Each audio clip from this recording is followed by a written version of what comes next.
Let's go over some on-chain metrics, an analysis of Bitcoin price action, and some trade entries.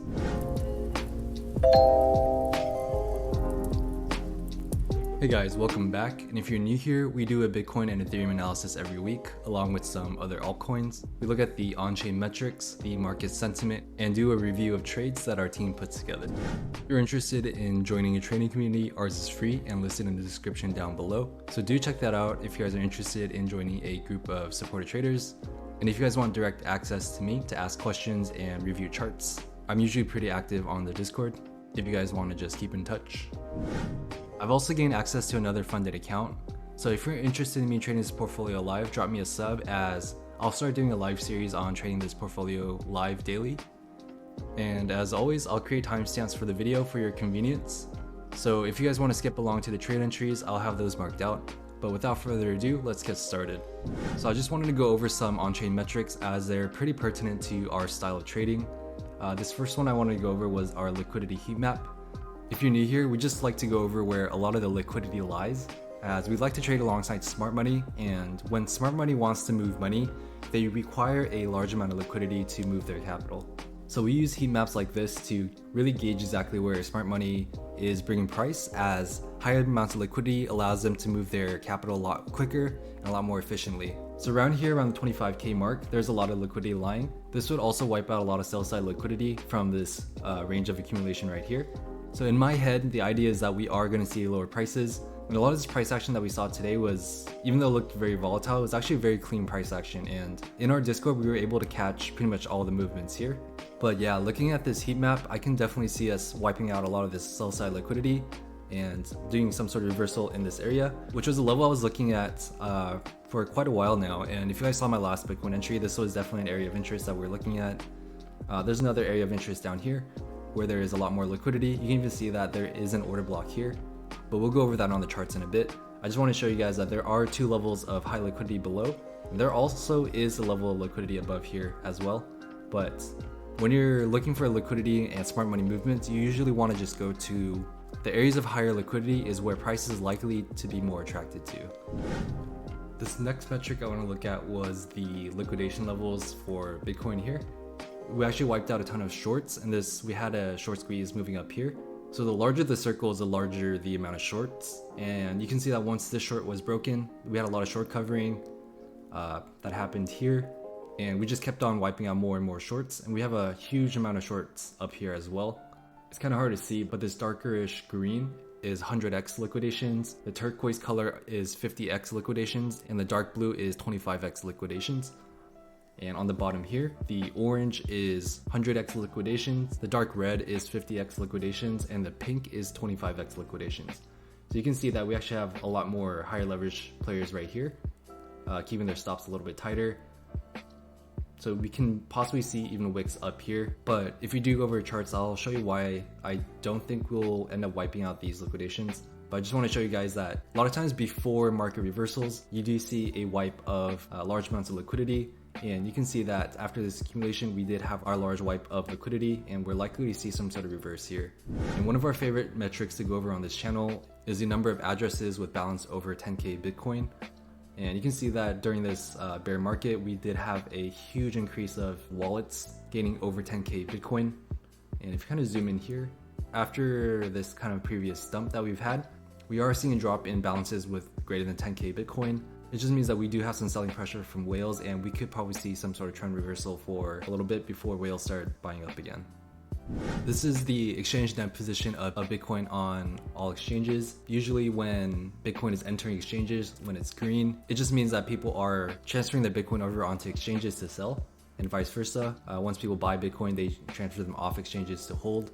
And if you kind of go in here a little bit, you can see that we are seeing more Bitcoin come onto exchanges, which just means that there is more Bitcoin on exchanges to provide liquidity for more selling here. So this is also a short-term bearish sentiment. I'll show you guys how to use that in our analysis here. So now to go over to our chart on Bitcoin, I just want to zoom in here real quick just to show you guys these trades that we took. We've identified some pretty convincing order blocks and broken bases and some other levels of support and resistance from our team at Coin Insights, and we were able to take a few trades here, winning all three of our trades. This one trade that we're in right now, this middle one, we are entered and stops are set break even. But I just want to keep these up to show you guys. I'm going to go out to the daily time frame here. So these are the 4 levels that we were looking at. And if you guys remember from our liquidity heat map, we have a ton of liquidity in this order block right here on the daily. We also have a lot of liquidity down here. And you can also see that this is also in line with our deviation from our monthly VWAP. Usually when you have a lot of volatility, these deviations are where price likes to wick out to. So these are good levels to mark out. We have the bottom of the entire deviation or the value area down here, which means that we actually could get a wick down here, tapping into our H4 broken base and our order block down here as well. So in terms of our higher time frame analysis, nothing has really changed. I am still looking at these 2 levels mainly, but I'll definitely keep you guys updated with more videos here. I'm just gonna go over to a shorter time frame, the 1 hour, and show you guys exactly just how we ended up trading this and what we're looking at right now. So we're able to catch a lot of these moves. So when you get broken bases like this, especially with exhausted oscillators, we do have our taps into our zone of liquidity here. This is our other zone of liquidity, our another broken base. So after all the liquidity was filled up here, we had price move down and then fill up this next level of liquidity. And exactly what is happening again is that after this whole move down here, we've generated a new zone of liquidity off of this broken base. And you can see that price came up straight to touch this broken base and came straight back down. And alternatively, we had a broken base down here, a bullish one.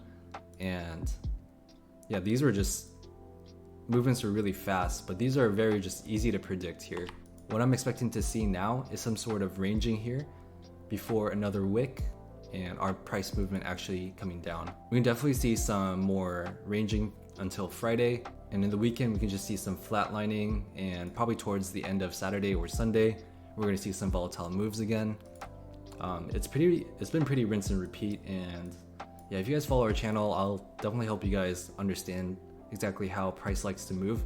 But in the short term, this is just kind of what I'm looking at. I'm expecting us to do a little bit of ranging here, do a little bit of accumulation before another liquidity wipeout, and we get our Judas swing.